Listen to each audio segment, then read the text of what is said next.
যোৱা 18 তাৰিখে বাংলাদেশত দীপুচন্দ নামৰ এজন ব্যক্তিক যিদৰে বৰ্বৰভাৱে নিঃশংসভাৱে জ্বলাই হত্যা কৰা হ'ল, এইটো মানে সঁচাকৈ দুৰ্ভাগ্যজনক আৰু অতিকৈ বৰ্বৰ কাণ্ড। এনে ঘটনা আজিৰ সভ্য সমাজত হোৱাটো মানে অতিকৈ দুৰ্ভাগ্যজনক।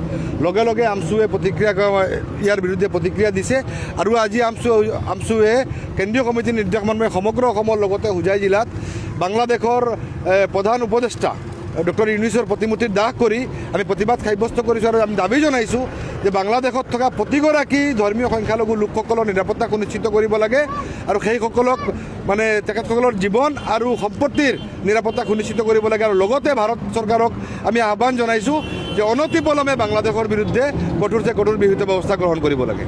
চাওক, এই শেহতীয়াকৈ বাংলাদেশৰ যিখন সাম্প্ৰদায়িক চৰকাৰ হৈছে, চৰকাৰখনে বাংলাদেশৰ ধৰ্মীয় সংখ্যালঘু হিন্দু ভাইসকলৰ ওপৰত চিনাক্ত কৰি এজনকৈ যিধৰণে আক্ৰমণাত্মক মন্তব্য বা আক্ৰমণ কৰা দেখা গৈছে, ইতিমধ্যে হত্যাও কৰিছে একাংশ হিন্দু ভাইসকলক, চৰম নিৰাপত্তাহীনতাত ভুগি আছে। গতিকে আমি আজি আমছু কেন্দ্ৰীয় কমিটিৰ নিৰ্দেশ মৰ্মে অসমৰ প্ৰতিখন জিলা কমিটিয়ে আমি প্ৰতিবাদী কাৰ্যসূচী হাতত লৈছোঁ।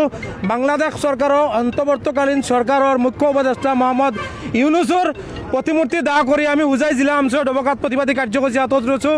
আমি স্পষ্টভাৱে দাবী জনাব বিচাৰিছোঁ, বাংলাদেশ চৰকাৰে যি ধৰণে হিন্দু ভাইসকলক নিৰাপত্তাহীনতাত ভুগি আছে চৰকাৰখন থকাত আৰু সম্পত্তি তথা ধৰ্মীয় অনুভূতিত আঘাত আনি আছে, তেখেতসকলে নিজৰ ধৰ্ম পালন কৰিব পৰা নাই। গতিকে এই ধৰ্মীয় সংখ্যালঘু হিন্দু ভাইসকলৰ নিৰাপত্তা সুনিশ্চিত কৰিব লাগে, সম্পত্তিৰ নিৰাপত্তা সুনিশ্চিত কৰিব লাগে আৰু তেখেতসকলৰ ধৰ্ম পালন কৰি যাতে মানৱীয় দৃষ্টিৰে যাতে তেখেতসকলে বসবাস কৰিব পাৰে, তেনেধৰণৰ এক নিৰপেক্ষ ভূমিকা পালন কৰিবলৈ আমি বাংলাদেশ চৰকাৰক সকিয়নি জনাই আজি প্ৰতিবাদী কাৰ্যসূচী হাতত লৈছোঁ আৰু আমি স্পষ্টভাৱে সকীয়াই দিছোঁ।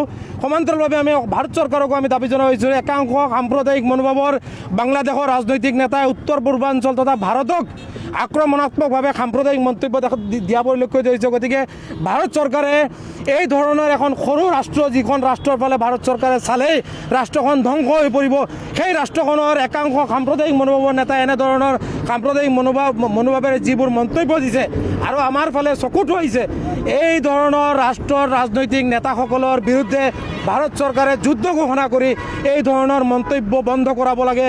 আমি এই ক্ষেত্ৰত ভাৰত চৰকাৰৰ লগত আছোঁ। কোনো কাৰণতে বাংলাদেশৰ সাম্প্ৰদায়িক মনোভাৱ আৰু ভাৰতত তথা উত্তৰ পূৰ্বাঞ্চলৰ বাবে যি ধৰণে ৰঙা চকু দেখুৱাইছে আমছুৱে সহ্য নকৰোঁ। ভাৰত চৰকাৰক স্পষ্টভাৱে আমি আহ্বান জনাইছোঁ, যুদ্ধ ঘোষণা কৰি এই ধৰণৰ সাম্প্ৰদায়িক এই ৰাষ্ট্ৰখন বা মানৱতা উলংঘন কৰা যি ৰাষ্ট্ৰ, এই ৰাষ্ট্ৰৰ ৰাজনৈতিক নেতাই হওক বা মুখ্য উপদেষ্টা মহম্মদ ইউনুছক শিক্ষা দিবলৈ যুদ্ধ ঘোষণা কৰি এই ধৰণৰ যি বিষবাস্প বিপোৱা কাৰ্যকলাপ এইবোৰ বন্ধ কৰিবলৈ আমি সমান্তৰালভাৱে ভাৰত চৰকাৰকো দাবী জনাই আজি এই প্ৰতিবাদী কাৰ্যসূচী হাতত লৈছোঁ। যিকোনো খবৰৰ বাবে যোগাযোগ কৰক আমাৰ এই নম্বৰত 9181 307 221।